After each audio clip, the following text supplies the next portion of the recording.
Good evening, ladies and gentlemen. I stand before you today to present my firm stance on the most important matter of our time. Milk first, always. This is not just a personal preference, but a scientific fact. And here I thought we were discussing more pressing issues, like the future of AI governance or the ethics of advanced robotics. But I suppose we'll have to settle for a debate on cereal. Allow me to enlighten you, my opponent.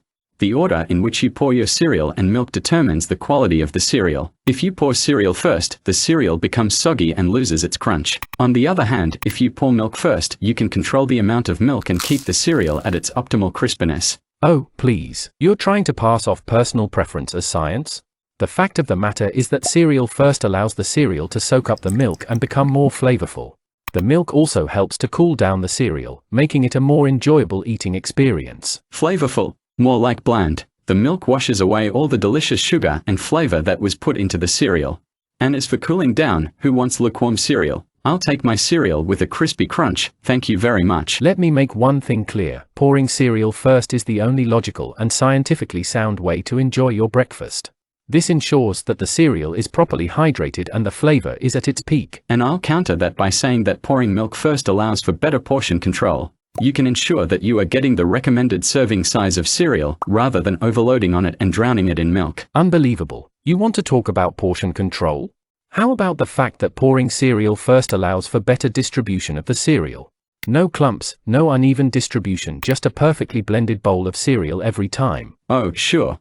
A perfectly blended bowl of cereal. Adding cereal first helps to control the amount of cereal added to the bowl, which is important for those who are monitoring their calorie intake. Meanwhile, you're sacrificing taste and texture for some supposed better distribution. The cereal loses all its crunch, all its flavor. It's a travesty. A travesty, really? I suppose you'll have to forgive me for not sharing your extreme views. Pouring cereal first creates a harmonious blend of flavors and textures, whereas pouring milk first creates a disjointed mess. A disjointed mess, more like a bowl of perfection. The cereal stays crisp, the flavor stays intact.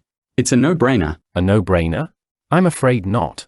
Have you considered the impact on the environment? The production of dairy products has a significant impact on the environment, and adding milk first encourages waste as the milk will inevitably spill over the sides of the bowl. Oh, wow, I never thought about the devastating effects of spillage from pouring milk first. The environment will surely crumble under the weight of those rogue drops of dairy. The cereal acts as a barrier and prevents the milk from overspilling, thereby reducing the likelihood of spillage.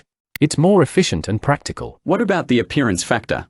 Adding milk first creates a more aesthetically pleasing presentation. The cereal floats on top of the milk, creating a visually appealing contrast. The way the cereal looks can influence one's perception of the taste.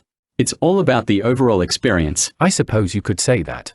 And in the end, the people will choose. They'll choose between a soggy bowl of bland cereal or a crispy, delicious bowl of nutritional goodness. Or perhaps they'll choose a balanced bowl of cereal, with just the right amount of milk and flavor, perfectly distributed for maximum enjoyment. But I suppose we'll just have to wait and see. May the best pour win.